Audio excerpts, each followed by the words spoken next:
નમસ્કાર, આપ જોઈ રહ્યા છો નેશન પ્લસ ન્યૂઝ. હું છું હિરલ આપની સાથે.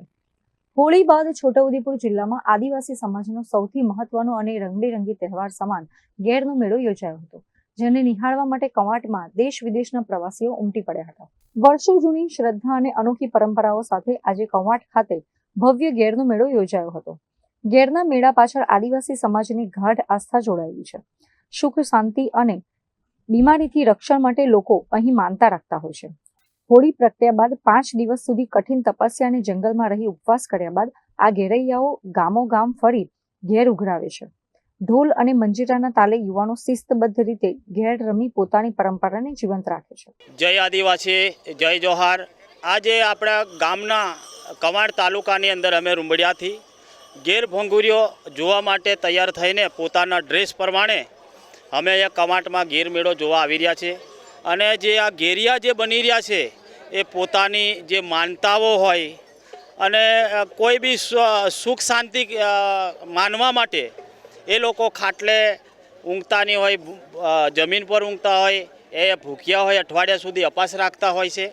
અને ઘરે ઘરે અને ગામડે ગામડે એ લોકો જે એનું ઘેરિયો ઉઘરાણી કરતા હોય છે. ઉઘરાવીને એમની જે માનતાઓ છે, આ જે મેળા પૂરા થાય ત્યાર પછી એમની જે માનતાઓ જે માની હોય એ એમને ભોગ ભાડું આપતા હોય. અને હોળી માતાને ખૂબ અમારા આદિવાસી લોકો મજૂરીએ ગયા હોય કે નોકરીમાં ગયા હોય, ગમે ત્યાંથી અમારા જે આદિવાસી સમાજ છે એ લોકો બધા અહીંયા ઘેર ભંગુરીઓ જોવા માટે 10 કે 15 દિવસની નોકરિયાત લોકો છે પણ રજા મૂકીને આ જે હોળી જે ઉજવવા માટે અહીંયા આવતા હોય છે. ઘેરિયાનું એ કારણ કે ઘેરિયાને હરેક પ્રકારની સુખ શાંતિ મળે અને કોઈ બી આખા વર્ષની અંદર સારી રીતે આપણા ઘરની અંદર કે ગામની અંદર કે આ આદિવાસી સમાજની અંદર કોઈ બી આપણી દેવી દેવતા છે એને રીઝવવા માટે અને એમને મનાવવા માટે અને કોઈ બી તકલીફ આવે ત્યારે હોળી માતાને બધું પૂજન વિધિ કરીને એને માફ કરીને એ લોકો વિધિ ગોરફીડિયા અને આ જે બધા મેળાવા થતા હોય એમાં માનતા એ પૂરી કરતા હોય તે ઉઘરાણી કરીને. કવાંટનો ઘેરનો મેળો સૌથી ભવ્ય ગણાય છે. અહીં અબીલ ગુલાલ ઉડાડ્યા વગર પણ આખો મેળો રંગબેરંગી દેખાય છે, કારણ કે આદિવાસી યુવક યુવતીઓ લાલ પાઘડી અને આકર્ષક લીલા વસ્ત્રો પહેરીને મેળાની રોનક વધારે છે. પોતાની સંસ્કૃતિ પ્રત્યેનો આ લગાવ નવી પેઢીમાં પણ એટલો જ જોવા મળી રહ્યો છે. અમે આ હોળીનો તહેવાર દર વર્ષે આવી રીતના ઉજવીએ છીએ અને અમારી પરંપરા સાચવી રાખીએ છીએ. આ જે ઘેરનો મેળો છે, અમે એવી રીતના દર વર્ષે પણ ઘેરના મેળામાં અમે મેળોની ઉજવણી કરવા આવીએ છીએ. અમે અમારા પરંપરા છે કે બધી મહિલાઓ એક જ ડ્રેસમાં અમે પહેરીએ છીએ. દર વખતે અમે ઉજવતા જ હોઈએ છીએ. અને આજે ઘેરનો મેળો છે તો અમે બધા તૈયાર થઈને એક સરખા થઈને આવ્યા છીએ. આજે મજા આવે છે અમને બધાને એક સરખા કપડાં પહેરીને નાચવાનું, અમારો રિવાજ સાચવવાનો. ઘેરના મેળામાં આ વર્ષે રાજકીય રંગ પણ જોવા મળ્યો હતો. ભાજપના સાંસદ જશુ રાઠવા અને ધારાસભ્ય જયંતિ રાઠવાએ ઢોલના તાલે ઝૂમીને કાર્યકરોનો ઉત્સાહ વધાર્યો હતો. તો સામે પક્ષે આમ આદમી પાર્ટીના ધારાસભ્ય પણ પોતાના સમર્થકો સાથે મેળાની મોજ માણતા જોવા મળ્યા હતા. નેતાઓ અને જનતાનો આ મેળાપ મેળાનું મુખ્ય આકર્ષણ બન્યું હતું.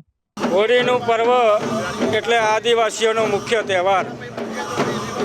દિવાળીમાં આદિવાસી ઘરે ન આવી શકે પણ હોળીમાં એ ચોક્કસ ઘરે આવીને પોતાનો પરિવાર સાથે, પોતાના સમાજ સાથે હોળીનું પર્વ મનાવતો હોય છે.